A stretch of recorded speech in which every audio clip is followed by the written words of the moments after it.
turn now, if I can, from the constitutional and the elevated here to something closer to home and to maybe families sitting in their living rooms all across this country. Yahoo sends us questions, as you know. We have them from real viewers.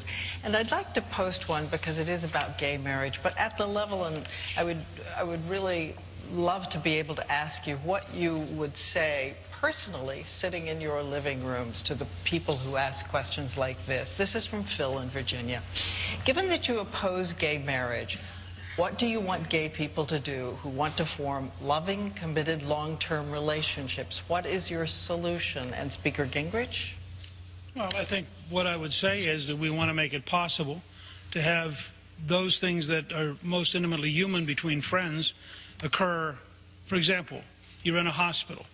If there are visitation hours, should you be allowed to stay there? There ought to be ways to designate that. You want to have somebody in your will. There ought to be ways to designate that. But it is a huge jump from being understanding and considerate and concerned, which we should be, to saying we're therefore going to institute the sacrament of marriage as though it has no basis. The sacrament of marriage was based on a man and woman, has been for 3,000 years, is at the core of our civilization, and is something worth protecting and upholding. And I think protecting and upholding that doesn't mean that you have to go out and make life miserable for others, but it does mean you make a distinction between a historic sacrament of enormous importance in our civilization and simply deciding it applies everywhere and it's just a civil right. It's not. It is a part of how we define ourselves, and I think that a marriage between a man and a woman is part of that definition. I'd like to go to Senator Santorum with a similar topic. We're in a state where it is legal for same-sex couples to marry. 1,800, in fact, couples have married since it became law here in New Hampshire. The legislature passed it a couple of years ago, and they're trying to start families, some of them. Your position on same-sex adoption, obviously you are in favor of traditional families, but are you going to tell someone that they belong in as a ward of the state or in foster care rather than have two parents who want them?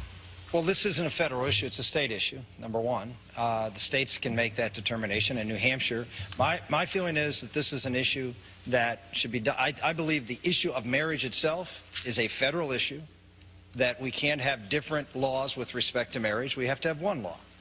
Marriage is, as Newt said, a foundational institution of our country, and we have to have a singular law with respect to that. We can't have somebody married in one state and not married in another. If we were successful in establishing that, then this issue becomes moot. If we don't have a federal law, I'm certainly not going to have a federal law that bans adoption for gay couples when there are only gay couples in certain states. So this is a state issue, not a federal issue. Well, let me ask you to follow up on that, if you don't mind, Senator.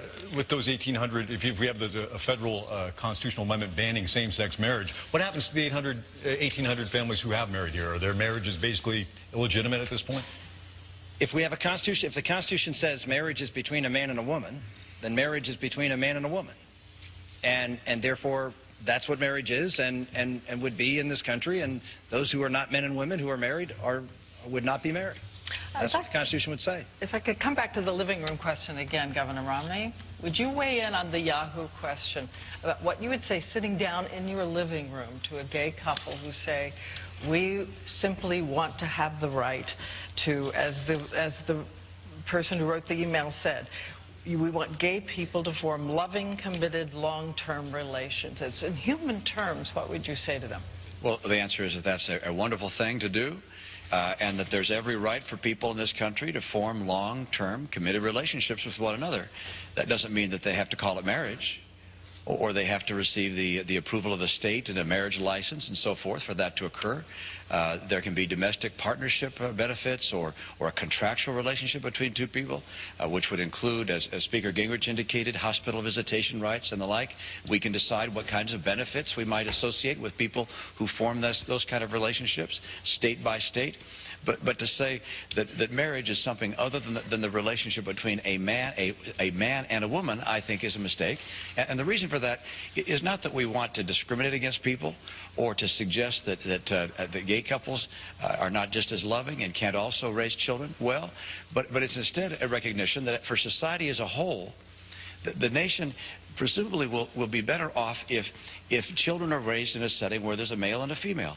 And there are many cases where that's not possible. Divorce, death, single parents, gay parents, and so forth. But for a society to say we want to encourage, through the benefits that we associate with marriage, people to form partnerships between men and women and then raise children, which we think that will be the ideal setting for them to be raised. Speaker Gingrich has to weigh in. I just want to raise, since we spent this much time on these issues, I just want to raise a point about the news media bias. You don't hear the opposite question asked. Should the Catholic Church be forced to close its adoption services in Massachusetts because it won't accept gay couples, which is exactly what the state has done? Should the Catholic Church be driven out of providing charitable services in the District of Columbia because it won't give in to secular bigotry? Should the Catholic Church find itself discriminated against by the Obama administration on key delivery of services because of the bias and the bigotry of the administration? The bigotry question goes both ways, and there's a lot more anti-Christian bigotry today than there is concern on the other side, and none of it gets covered by the news media.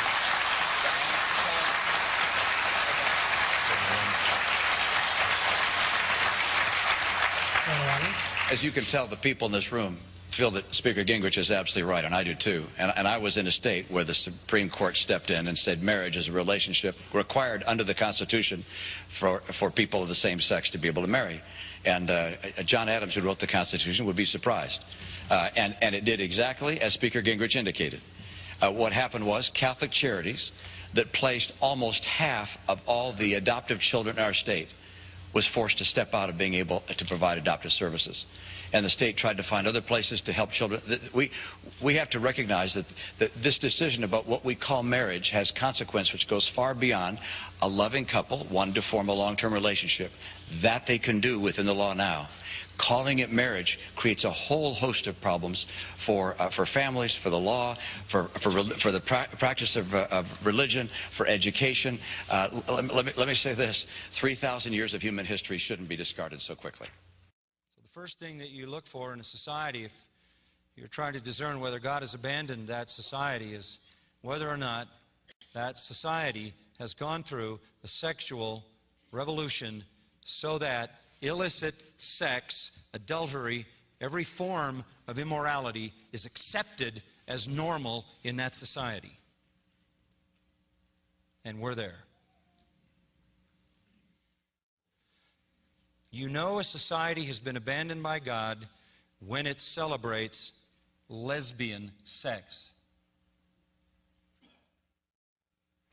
So you follow a sexual revolution with a homosexual revolution. And homosexuality becomes normalized. And you look at this world and you say, rampant sexual immorality, out of control, destroying people willy-nilly, even in the church, even in the leadership of the church. Homosexuality, same thing, rampant, out of control, demanding to be accepted as normal, and the society rushing to affirm that acceptance. Isn't there anybody in the system who would stand up and call this what it really is, a massive moral disaster? Can't they see it? Can't they figure it out?